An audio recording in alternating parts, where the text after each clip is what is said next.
हे hi hey hi everyone. Recently prime minister Modi ने स्वामी दयानंद सरस्वती के 150वीं जयंती पे उसे ट्रिब्यूट पे किया है। तो आइए यूपीएससी हम सब यूपीएससी एस्पिरेंट जानते हैं यूपीएससी पॉलिटिकल साइंस पर एज अ सिटीजन कि क्या थे आर्य समाज और कौन थे Swami Vivekananda.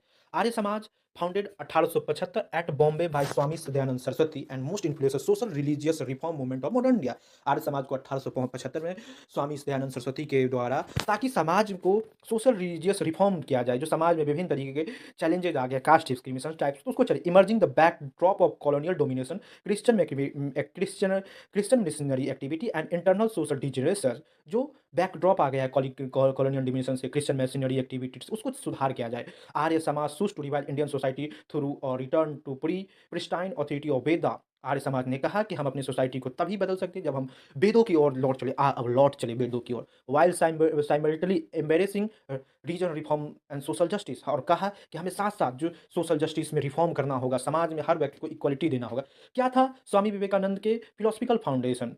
The core philosophy of Swami Arya Samaj was rest on Vedic monotheism. उसका कोर वैदिक मोनोथिज्म में था, वेदों में था। Swami Dayanand reject idol worship, ritual worship, priestly dominance and superstition. उसने मूर्ति पूजा, रिचुअल को भी, और जो पंडितों का जो डोमिनेंस है उस सबको चैलेंज किया and arguing that these were the later corruption of Hindu. ये सब करप्शन है एक हिंदू समाज में, हिंदू सोसाइटी में।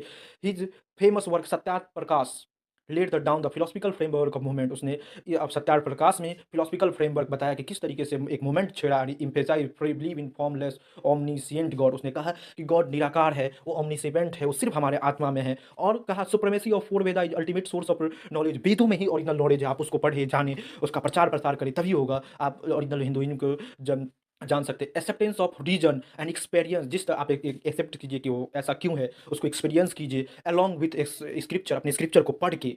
The rational and ethical interpretation of religious made Arya Samaj bridge between tradition and modern social religious representation. और इस तरीके से आर्य समाज ने एक ट्रेडिशन से मॉडर्न तरीके से उसने समाज में रिफॉर्मेशन का काम किया। आर्य समाज की कंट्रीब्यूशन, उसके बहुत सारे कंट्रीब्यूशन है समाज में। Opposition of caste rigidity. Arya Samaj caste rigidity, जो कास्ट में रिगिडिटी है, हिंदू मुस्लिम मतलब डिफरेंट डिफरेंट लेयर है, वर्ना सिस्टम, उस पर ज़्यादा क्रिटिसाइज किया। बर्थ बेसिस हिरार्की पे उसने चैलेंज किया। इम्पेजन मेरिट एंड कंडक्ट। उसने कहा कि मेरिट को आगे रखिए, कंडक्ट को आगे रखिए, सपोर्ट विडो मैरिज और strong criticism of child marriage. उसने कहा कि विधवा विवाह होना चाहिए, चाइल्ड मैरिज को कम करो, इससे समाज में अनमेच्योरिटी आती है। Advocacy of women education and dignity. उसने एजुकेशन की बात की। Rejection of untouchability and unvedic. जो भी अनटचेबिलिटी को मानता है, जो भी अनवैदिक है, जैसे वेदा में, वेदों के टाइम अनटचेबिलिटी नहीं था, वेदों के टाइम वर्ना सिस्टम नहीं था, उसने रिजेक्शन किया untouchability. The movement promote social equality. इसके movement social equality through reform Hindu framework